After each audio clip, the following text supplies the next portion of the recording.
capítulo 2, vamos ler do verso 11 até o verso 25. Naqueles dias, sendo Moisés já homem, saiu a seus irmãos e viu seus labores penosos. Viu que certo egípcio espancava um hebreu, um do seu povo. Olhou de um e outro lado e, vendo que não havia ali ninguém, matou o egípcio e o escondeu na areia. Saiu no dia seguinte, eis que 2 hebreus estavam brigando. Disse ao culpado: por que espancas a teu próximo? Qual respondeu: quem te pôs por príncipe juiz sobre nós? Pensas matar-me como mataste o egípcio? Temeu, pois, Moisés e disse: com certeza o descobri. Informado desse caso, procurou Faraó matar Moisés. Porém, Moisés fugiu da presença de Faraó e se deteve na terra de Midian. Assentou-se junto a um poço. O sacerdote Midian tinha 7 filhas, as quais vieram a tirar água e encheram os bebedouros para dar de beber no rebanho de seu pai. Então vieram os pastores e as enxotaram dali. Moisés, porém, se levantou e as defendeu, deu a beber ao rebanho. Tendo elas voltado a Reuel, seu pai, este lhe perguntou: por que vieste hoje mais cedo? Responderam elas: o egípcio nos livrou das mãos dos pastores e ainda nos tirou água e deu a beber ao rebanho. Onde saíram? Disse às filhas: por que deixaste ao homem? Chamai-o para que coma pão. Moisés consentiu em morar com aquele homem, e ele deu a Moisés sua filha Zípora, a qual deu à luz um filho, a quem ele chamou Gerson, que disse: sou peregrino em terra estranha. Decorridos muitos dias, morreu o rei do Egito. Os filhos de Israel gemiam sob a escravidão, por causa dela clamaram, o seu clamor subiu a Deus. Vindo Deus o seu gemido, lembrou-se da sua aliança com Abraão, com Isaque e com Jacó. Viu Deus os filhos de Israel, atentou para a sua condição. Vamos orar? Senhor, obrigado pela palavra registrada para nosso ensino, para nossa instrução. Guia-nos agora na verdade, dá-nos a conhecer, ó Deus, tua vontade, porque rogamos em nome de Jesus. Amém. Bom, nós temos que nos localizar, nós voltamos nesta semana passada, daqui a pouco avançarmos no capítulo 3. Lá no Egito, Moisés esteve do 0 aos 40 anos. Isso aí fica claro. No verso 11, o que diz aí o verso 11? Naqueles dias, sendo Moisés já homem, saiu a seus irmãos, viu seus labores penosos, viu certo egípcio, espancava o hebreu, um do seu povo. Agora abra lá em Atos dos Apóstolos, capítulo 7. Atos dos Apóstolos, no capítulo 7. Quem encontrar, por favor, leia o verso 23.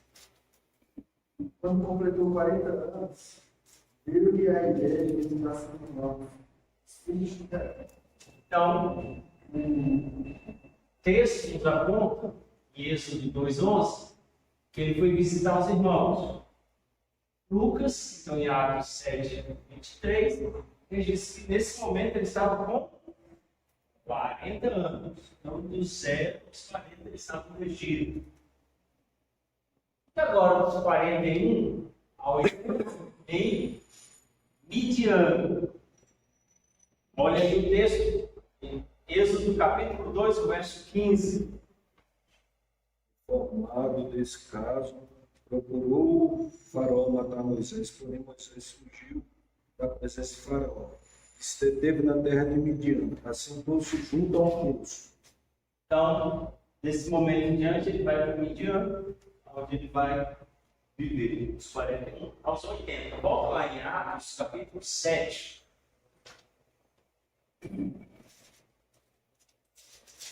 Atos, capítulo 7. Alguém lê o verso 29 e 30. A estas palavras Moisés fugiu e tornou-se peregrino na terra de Midian, onde lhe nasceram 2 filhos. Decorrido 40 anos, apareceu-lhe no deserto do Monte Sinai um anjo, por entre as chamas de uma sarça que ardia. Então, capítulo 2, verso 15 vai para Midian. Atos, capítulo 7, verso 29 e 30, localiza esse tempo aqui até o capítulo 3, lá o verso 1 mesmo, onde Deus vai lhe aparecer e diz que vai se passar aqui 40 anos. Então, os primeiros 40 anos no Egito, a segunda parte de 40 anos vai ser em Midian. E agora, nós vamos ver de 81 a 120 anos, aonde esteve Moisés. Alguém abre Deuteronômio, capítulo 31. Deuteronômio, capítulo 31. Quem encontrar, pode ler o verso 2. E disse-lhe: sou hoje da idade de 120 anos. Não posso sair e entrar. E o Senhor me disse: Então, no momento que ele vai sair, os 80 anos lá, ele agora nos oferecer de 120 anos. Agora, o capítulo 34, verso 7 de Deuteronômio. Deuteronômio 34, verso 7. Tinha Moisés a idade de 120 anos quando morreu. Não se lhe escureceram os olhos, nem se lhe abateu o vigor. Em Números, lemos lá no capítulo 14, verso 33 até o verso 34. Números 14, verso 33 e 34. Vossos filhos serão pastores nesse deserto 40 anos, e levarão sobre si as vossas infidelidades, até que o vosso cadáver se consuma nesse deserto. Segundo o número dos dias em que espiasse a terra, 40 dias, cada dia representado 1 ano, levarei sobre vós as vossas iniquidades. 40 anos e tereis experiência do meu desagrado. Então, por 40 anos, eles ficaram no deserto. Então, são mais esse tempo. O castigo da desobediência deles, Deus os castigou por 40 anos no deserto. Agora, vamos lá em Deuteronômio 29. Vamos lá em Deuteronômio, capítulo 29, alguém lê o verso 5. 40 anos nos conduzi pelo deserto. Não envelheceram sobre vós as vestes, nem se gastou o vosso pé. Então, nós fechamos todo o período, né? De 0 aos 40, de 40 aos 80, de 81 aos 120 anos, Moisés do Egito, Midian, no deserto. Nós sabemos qual o tempo que ele passou em cada momento desse. Nós já estamos nos situando. Mas, além disso, algo importante que nós precisamos ver aqui nesse momento, quando ele deixa o Egito e vai para Midian. Provavelmente esse é o nome de uma confederação tribal primitiva que havia no deserto da Arábia. Não sei quantos de vocês têm mapa nas suas Bíblias, mas mais ou menos assim. Nós temos aqui a foz do Nilo, onde ia e água, o Nilo se estende, formando uma divisão natural do Egito. Aqui nós temos uma península que vai descer toda essa região aqui, e aqui embaixo está o Sinai. Provavelmente, Moisés tinha saído do Egito, vindo para cá, essa aqui era a região de Midian. Ele estava por aqui. Daqui, então, ele vai para o Sinai, ou Horebe, pode ser qualquer um dos dois, e Deus vai falar com ele. Daqui ele retorna do Egito e depois ele sai do Egito, subindo para Canaã. Então, nessa região aqui, perto do Sinai, a região está localizada aí, Midian, perto do deserto já da Arábia. Os midianitas são descendentes de Abraão e Quetura. Abra sua Bíblia lá em Gênesis 25, verso 1 a 6. Quem encontrar, por favor, pode ler Gênesis 25, de 1 a 6. Desposou Abraão a outra mulher, chamada-se. Ela levou a luz a Sinã, Joxã, Edã, Midian, Isaac e Suá. Joxã gerou a Seba e Dedã. Os filhos de Dedã foram Azurim, Ezum e Leumim. Os filhos de Midian foram Tefá, Abidá e Elba. Todos esses filhos de Quetura, ao grupo que possuía Isaac. Porém, os filhos de Cominas que tinha, deu-lhe presentes e ainda em vida separou o seu filho Isaac, enviando-os para a terra oriental. São da terra oriental e habitaram lá, formando ali esse clã de Midian. Ainda Números, capítulo 10, versos 29 a 32. Números, capítulo 10, versos 29 a 32. Quem encontrar pode ler. Disse Moisés ao Mário, filho de Ruel, midianita, sogro de Moisés: estamos de viagem para o lugar que o Senhor disse. Dar-nos-lo-ei, vem conosco, te faremos bem, porque o Senhor prometeu boas coisas a Israel. Porém ele respondeu: não irei, antes irei à minha terra e à minha parentela. Talvez 32, não? Tornou-lhe Moisés: ora, não nos deixe, porque tu sabes que devemos acampar-nos no deserto, e nos servirás de guias. Se vieres conosco, partiremos o mesmo bem que o Senhor a nós nos fizer. E em relação com o sogro dele, né? Ele é midianita. Agora veja Juízes capítulo 6.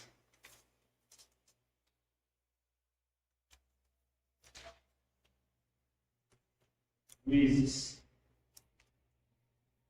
capítulo 6.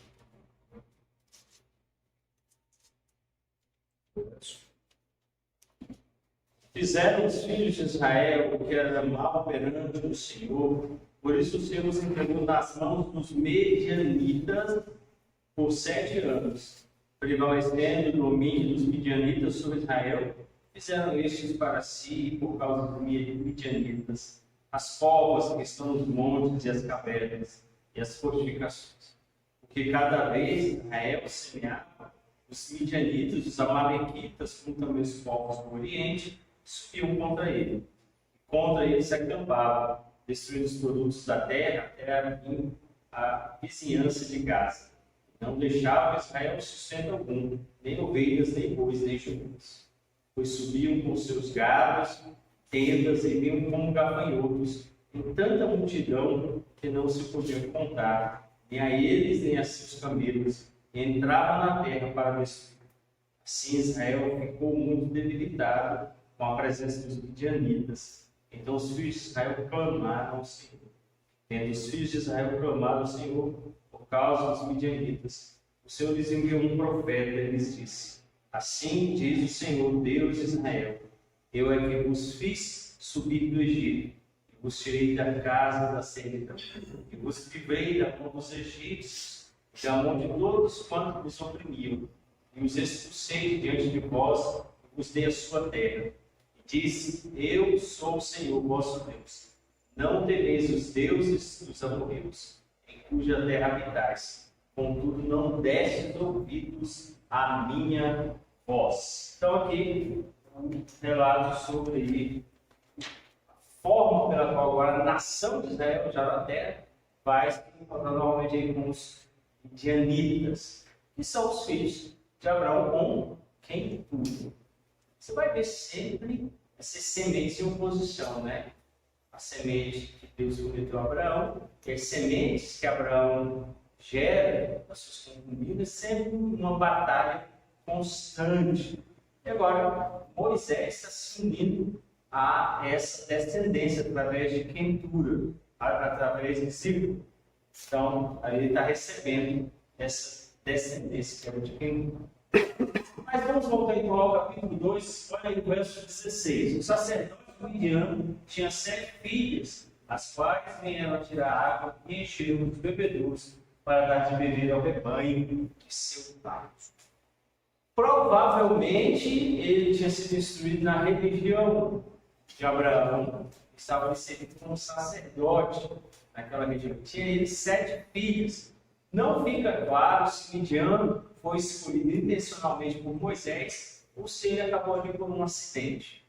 Midian, então, nós sabemos, está associada aos ismaelitas, conforme Juízes 8, 24 a 28, e a melhor tradução, em vez de ser midianitas, seria medanitas. Não sei porque a maioria das traduções escolhe midianitas. Mas os medanitas já são listados lá em Gênesis 37, 28 e 36. E os moabitas também habitavam naquela região, conforme Números 22 a 25. Então, o relacionamento dos medanitas ou midianitas com Israel, algumas vezes era amistoso. Como nós vimos aí em Êxodo 2, 15 a 22, depois o capítulo 3, capítulo 4, 18 a 19. Números 10, 28 a 32 também relata essa relação amistosa. Mas outras vezes o relacionamento se tornou hostil. Números 31, 1 a 54, Juízes 13, 21 e Juízes 6 até o capítulo 8, depois o capítulo 9, o verso 17.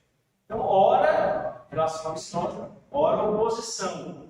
Então, esse povo estava de um lado e do outro lado, mas constantemente Israel está lidando com essa situação. O ponto agora, nesse momento, é que Moisés toma para si uma esposa desse povo ao tornar-se uma espécie de redentor. Não é a primeira vez que ele se manifesta como alguém que está pronto a pacificar. Quando o egípcio afrontou o hebreu e começou a ferir, ele se interpôs e até matou ele. Depois os próprios hebreus estavam brigando de novo ali para resolver uma questão. E agora as filhas do sacerdote hebreu estavam sendo ali enxotadas. E ele vai lá, se protege, ele tira a água. Uma característica inicial, então, mas nós vamos voltar a isso quando formos tratar da liderança de Moisés, é que Moisés ele é um pacificador. O que é um pacificador? Nas escrituras, um pacificador é alguém que trabalha pela justiça. Ele faz o que é certo, ele chama as pessoas ao que é certo e ele produz o que é bom. Então Moisés vai se apresentar inicialmente como um pacificador. Ele quer resolver os conflitos entre as pessoas, trazer paz. Então, primeiro, nós temos lá um egípcio, maltratando hebreu, que se interpõe. Depois nós temos 2 hebreus. O texto diz assim, ele chamou o culpado, por que fazes isso? Aí ele diz, quem é você? Você é meu juiz? Você é meu responsável? E depois ele se encontra lá naquela situação em que as filhas do sacerdote Reuel, o Jétro, estão sendo enxotadas. Ele não só protege, como ele também tira água, a ponto do pai perguntar, por que você chegaram mais cedo? Ele não só nos livrou dos inimigos, como tirou água para a gente, então, aliviou a carga de trabalho que estava sobre elas. A primeira característica que a gente começa a encontrar aí é que Moisés ele é um pacificador, está sempre lutando por aqueles que precisam de justiça. Mas olha o verso 18. Tendo eles voltado a Reuel, seu pai, este lhes perguntou, por que viestes hoje mais cedo? primeiro nome que aparece aqui é Reuel. A transliteração seria Reuel. Vocês sabem que é Deus, né? Então, Rafael. Rafa, em hebraico, é curar. E é Deus. Então, Deus cura. Então, Reuel traz o nome de Deus. Nós temos aí uma composição de uma vogal nominativa com o nome El. Nomes que vai se estrutura como Peniel, Gênesis 32, 31, ou 1 Crônicas 4, 4, Quemuel, Gênesis 22, 21, Números 34, 24, Samuel, 1 Samuel 1, 2, Petuel, Joel 1, 1. São designações que trazem o nome de Deus ligado a alguma ação ou operação de Deus em meio aos homens. Reuel significa amigo de Deus, ou ele é um amigo. Então, esse nome significa o relacionamento direto com Deus. Deus é um amigo. O Deus é amigo. Ele era um sacerdote. Nós vemos o texto.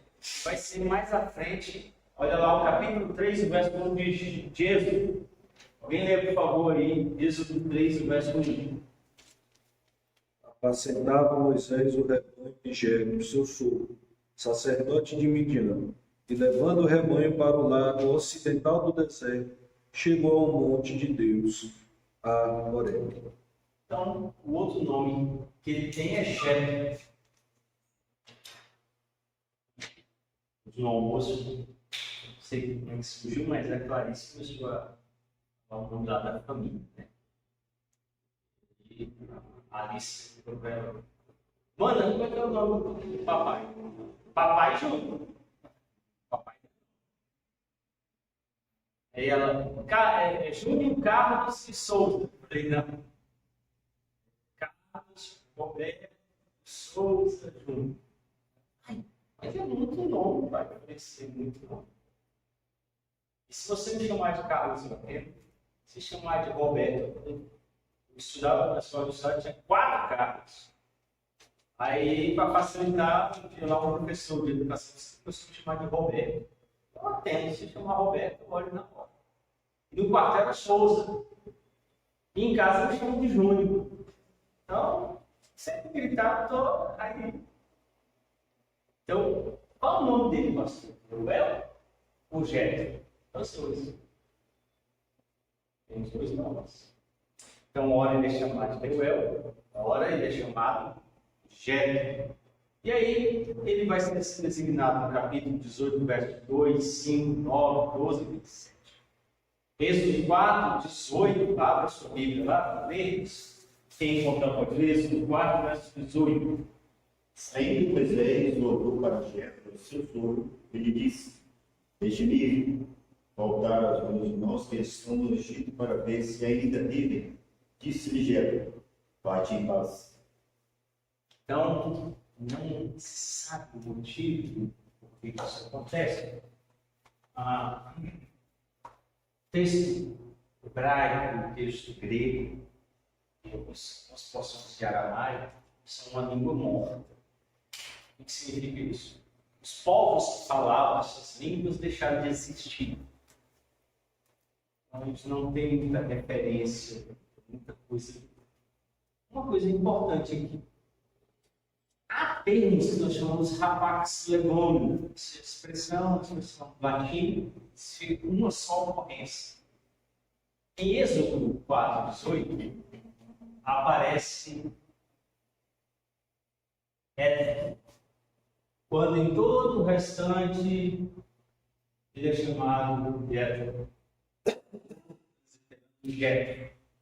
Por que decidiu se chamar de Jetro ali? O que nós sabemos é que nesse momento aqui, quando ele é denominado em Êxodo 4, 18, Jetro, eles estão usando aí uma forma alternativa da grafia do nome dele. Abra lá em Números, capítulo 10, o verso 29. Números, capítulo 10, o verso 29. Quem encontrar, pode ler. Disse Moisés ao pai, filho de Ruel, o midianita, sogro de Moisés: estamos de viagem para um lugar. E o Senhor disse: dar-vos-ei, vem conosco, te faremos bem, porque o Senhor prometeu boas coisas a Israel. Agora, Juízes, capítulo 4, verso 11.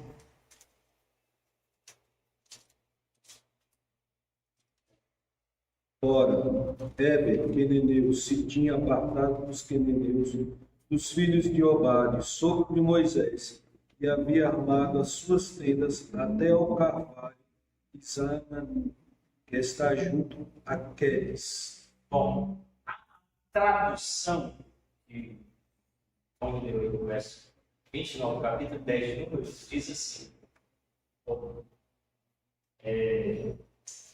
Obade, pai de Jetro.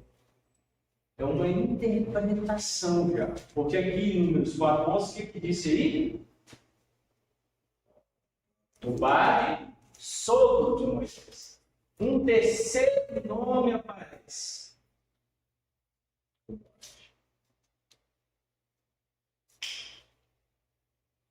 Uma possível interpretação é que seja pai do sogro dele, igual foi traduzido lá no texto de Números. Porém, aí já é a tradução uma hermenêutica, porque o texto está dizendo que ele é o sogro. Então já tem 3 nomes. Reuel pode ser o sobrenome da tribo midianita não pertence. Jetro, o primeiro nome, e Obed, um terceiro nome. Pode ser essa explicação que nós encontramos aqui. Bom, a ideia apresentada então, aqui é que Obade seja um possível outro nome e ou o pai do sogro de Moisés. Também podemos então designar assim uma descendência direta. Mas olha o que diz Juízes, capítulo 1, verso 16. Quem encontrar pode ler. Juízes 1:16. Os filhos de Queneu, sogro de Moisés, subiram com os filhos de Judá, da cidade das Palmeiras, ao deserto de Judá, que está ao sul de Arade. Foram e habitaram com este povo. Bem, agora, volta ao capítulo 4, verso 11 de Juízes.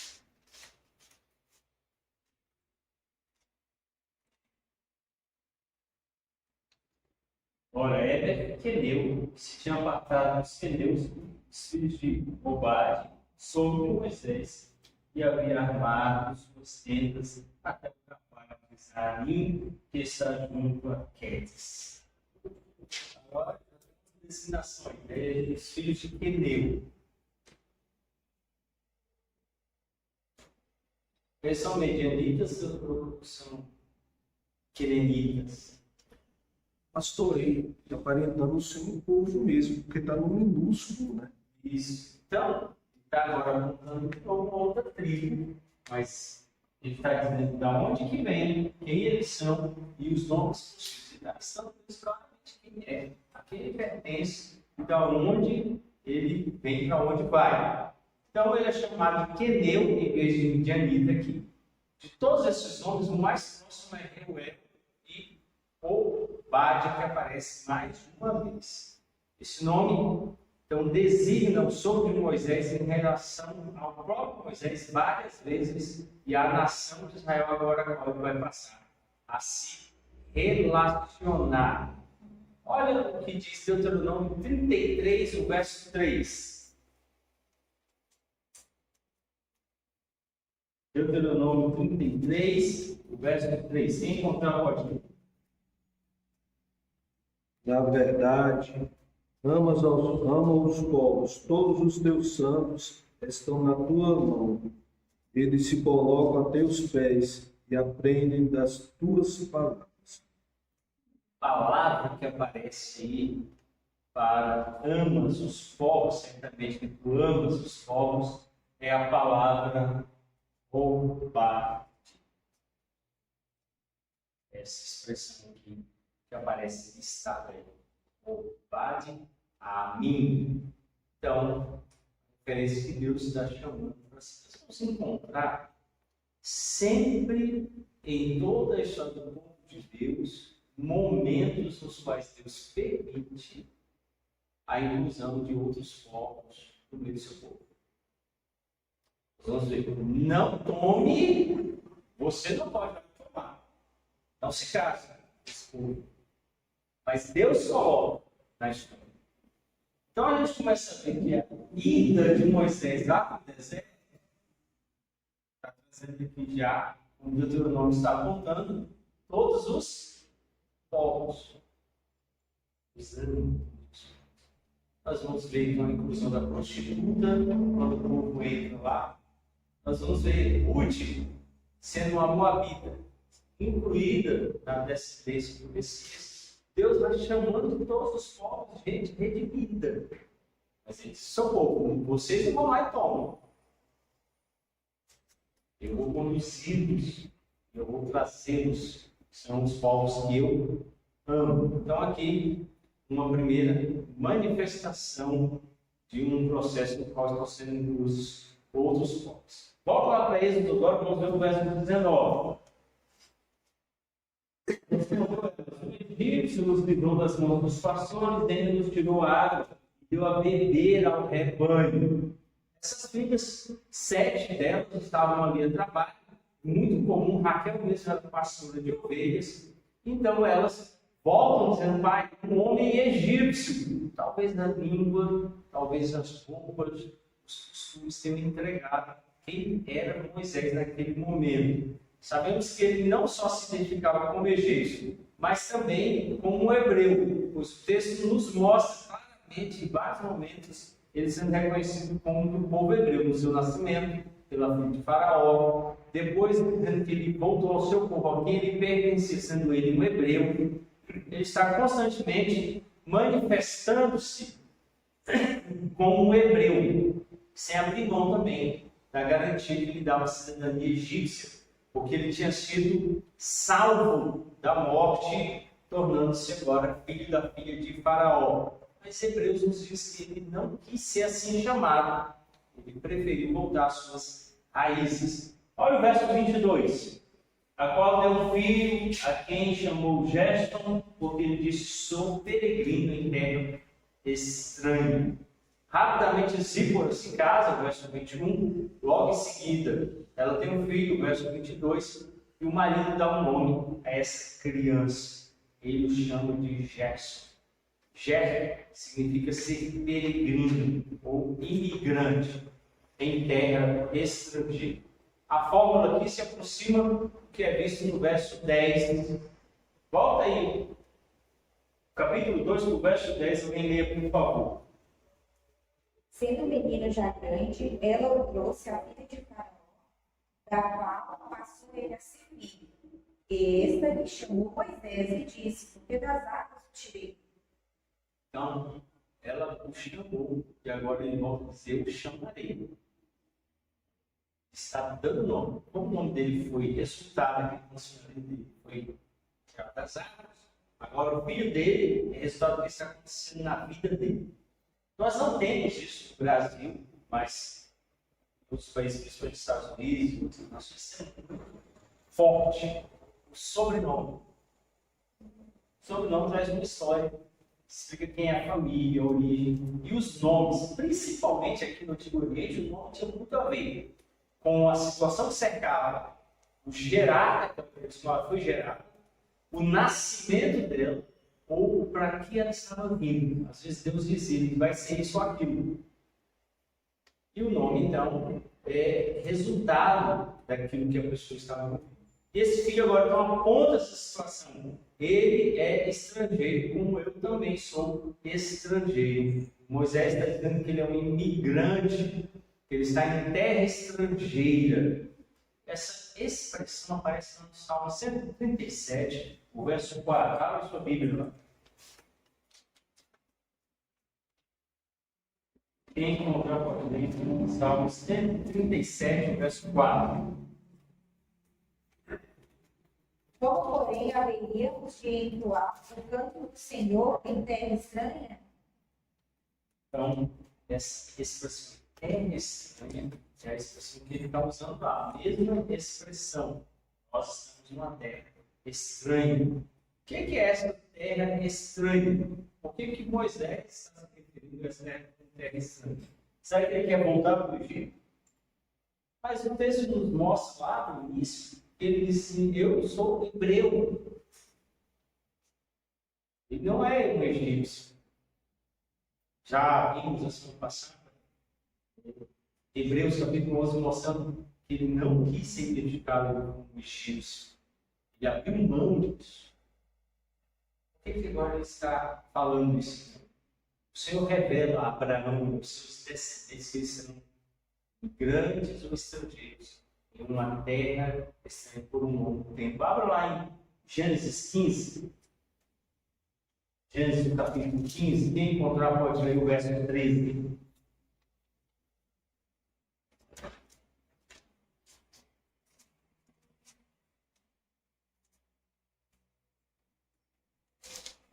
Então me foi dito: sabe com certeza que a tua posteridade será peregrina em terra alheia, e será reduzida à escravidão, e será afligida por 400 anos. Moisés, lembra do ensino que a mãe dele deu para ele quando ele era pequeno? Para a promessa de cuidar aos descendentes de Abraão? Você será uma terra, será um escravo, será fugido ali. Uma das razões pelas quais o povo de Deus é advertido a amar os peregrinos é porque eles mesmos foram peregrinos no Egito. Olha aí a sua Bíblia, Êxodo 23, o verso 9. Êxodo capítulo 23, o verso 9. Quem encontrar pode ler. Também não oprimirás e o forasteiro, pois vós conheceis o coração do forasteiro, visto que fostes forasteiros na terra do Egito. Isso se repete em Levítico 19, e 4 e Deuteronômio 10, 19. Eles são peregrinos. Eles estão indo para a terra prometida, que é Canaã. Por isso, Moisés sabe que ali não é o lugar dele. Não deve habitar o Egito, nem Midian. É uma terra que Deus prometeu a Abraão, e é ali que ele vai habitar.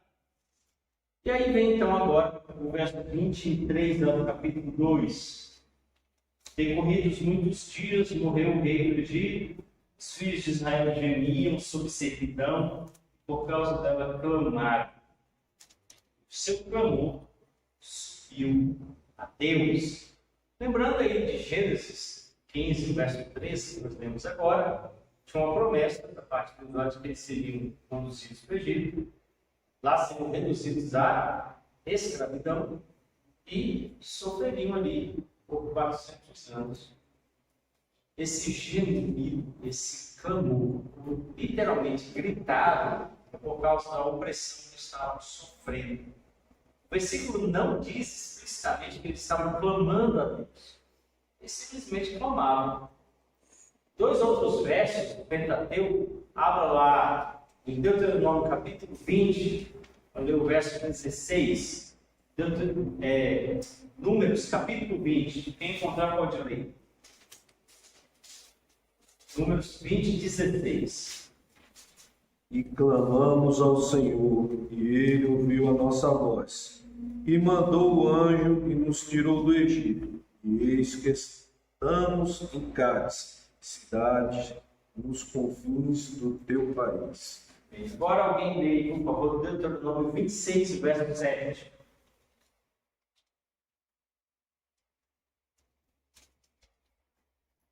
Clamamos ao Senhor Deus de nosso país, e o Senhor ouviu a nossa voz, e atentou para a nossa angústia, para o nosso trabalho e para a nossa opressão.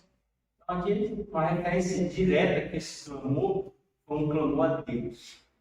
Então, esses dois textos nós estamos apontando que eles, no nosso país, eles estavam ali já há muito tempo acostumados, de repente se cumpre o que Deus decretou, eles começam a ser oprimidos, e aí Deus ouve o clamor deles. E agora Deus então vai se manifestar.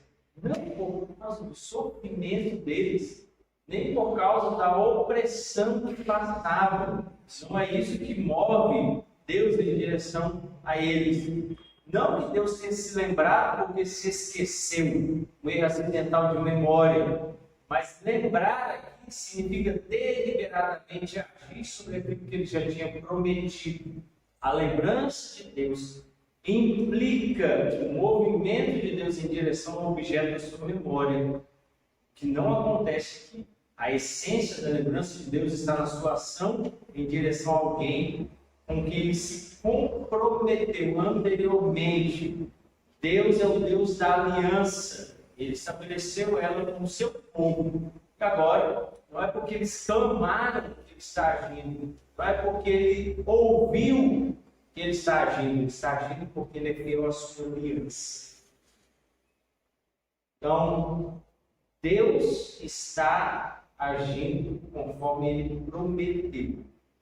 O que nós vemos aqui é que esse movimento do povo ir para o Egito, o movimento de Moisés se mover para o Midian, o movimento dele ir ao deserto, é o cumprimento de Gênesis 3:15, Gênesis 15:13, e aí nós vimos Gênesis capítulo 50, abre aí a sua Bíblia, para lermos agora.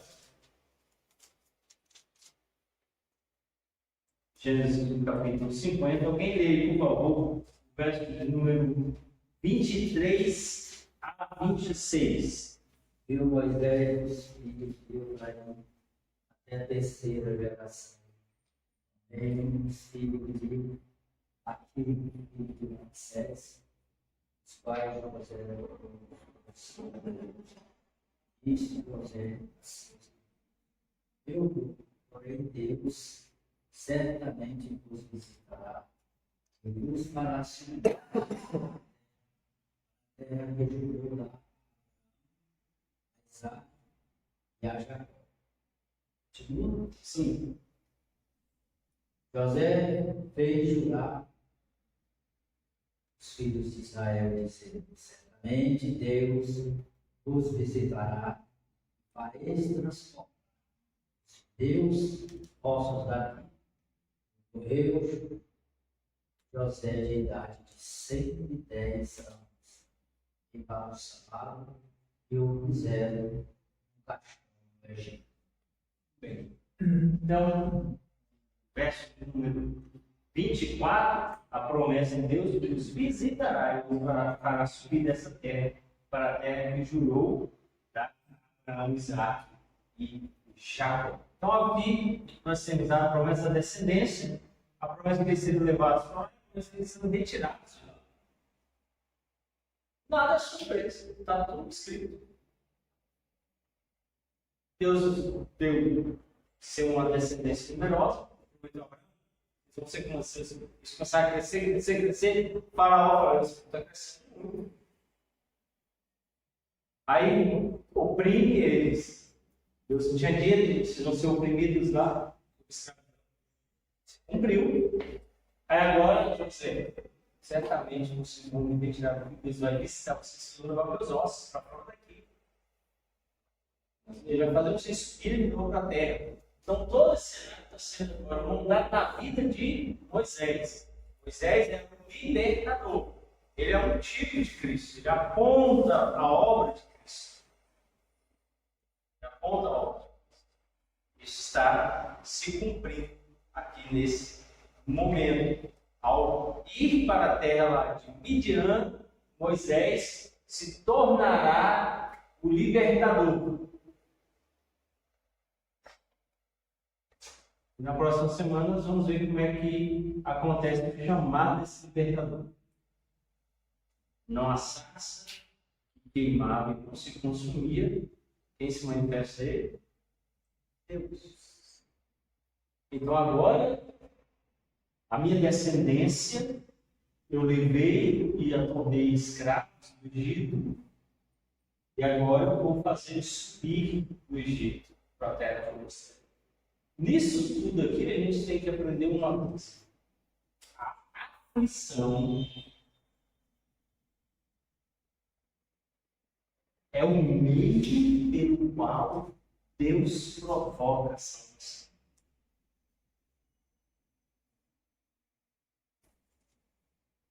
Pensa comigo. Eu vou fazer de vocês uma descendência. Deus fez. Tão numerosa quanto as estrelas de areia do mar. Sim, sim. Veio uma fome que ia destruir tudo. O que Deus fez? Moveu o coração dos irmãos para que José fosse vendido. E onde ele foi parar? No Egito. E foram salvos ele e toda a sua casa. Olha, crescendo, tão numeroso, salvo da fome, saúde, bem quisto no Egito, era famoso. E alguém ia querer ser salvo? Mas lá em Gênesis 15, 13, ele já tinha prometido o quê? Quando a escravidão chega no ápice, e aí Deus então lembra de Abraão, vou tirar, você vai fazer subir com a terra. É a aflição que move a libertação. As aflições servem para nos mover a libertação. Nós somos atingidos para desejarmos o Salvador. Lembra de Moisés, aqui nesse capítulo? Chegando em 2 hebreus. Ele disse a tradução do meu povo.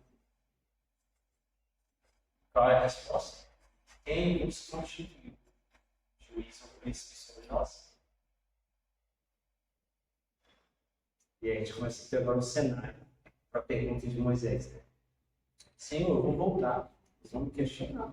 Quem é você? Quem constituiu você? Qual o nome do Deus que eu falo? Esse é para ter autoridade. O que Deus faz? Eu sou. Eu sou diz para eles. Pode voltar, Moisés. Mas vai ter aí um temperozinho a mais. Daqui a pouco nem vai eles vão ter para fazer os tijolos. O chicote vai doer. E aí, quando o libertador vier, ele diz assim: eu quero. É isso que a Bíblia faz? Você vai na escritura, ela não alisa você. Ela revela seu pecado. Particularmente, é assim comigo.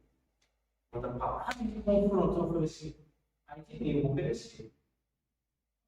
E eu estou mostrando que eu sou terrível. Eu não tenho salvação. E agora? Eu não tinha esperança em mim mesmo. Eu não via nenhuma forma de me salvar.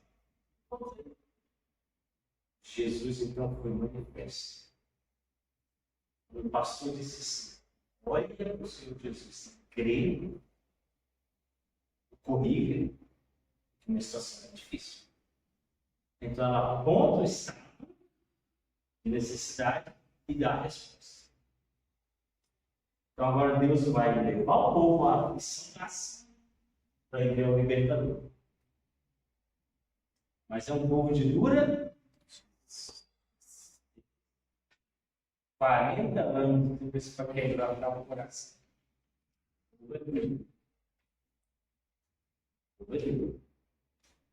É isso que nós vamos ver para essa próxima semana. Tem alguma pergunta, alguma colocação até agora?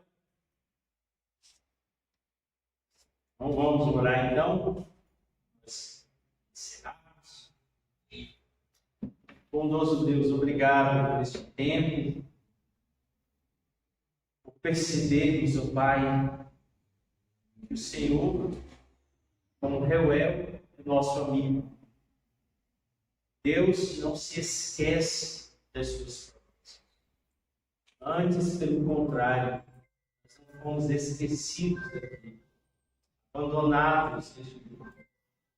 Deus tem um plano, um projeto maravilhoso para o Senhor. Ele está nos conduzindo neste plano, levando-nos a Canaã celestial. Ele permite que as aflições venham para nos mostrar o Redentor e Salvador, a quem desejamos e ansiosamente buscamos, como aquele que há de nos libertar das dores deste mundo. Obrigado, porque didaticamente o Senhor tem nos instruído, conduzindo-nos a ver a necessidade que temos de sermos salvos por Cristo. Somos gratos em nome de Jesus. Amém. Deus abençoe.